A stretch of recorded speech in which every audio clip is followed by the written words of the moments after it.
What I want to convey to you is the right perspective on how long it takes to build a business like this. There's no such thing as an overnight success in the art fair world.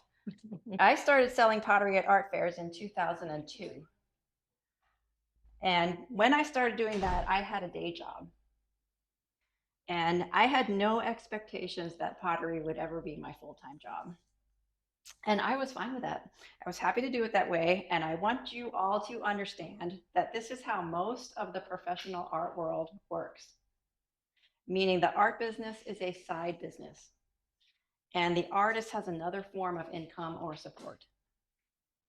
So my point is, don't think of yourself as less of an artist or not a successful artist because you work a day job at the same time.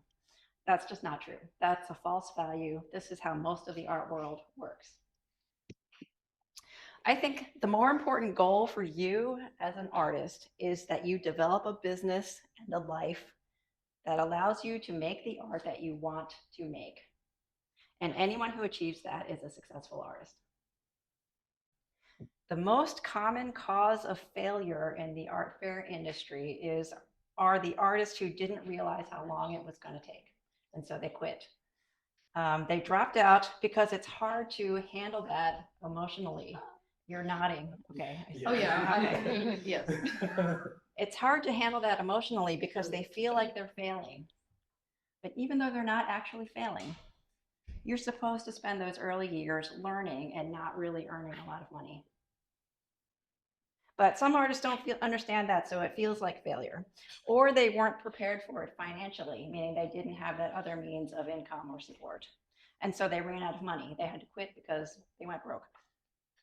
So I didn't suffer from those problems because I had a day job and I had no expectations of making a lot of money.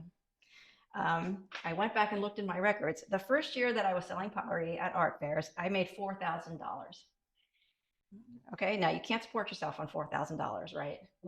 But from my perspective, I was like, yes, I made $4,000. That's more than I was expecting to make. And because that was my mindset from the beginning, here I am 23 years later, still doing art fairs and now making a full-time income at art fairs. So here's what else the day job did for me and my pottery. I had no financial pressure to make any pottery that I didn't want to make.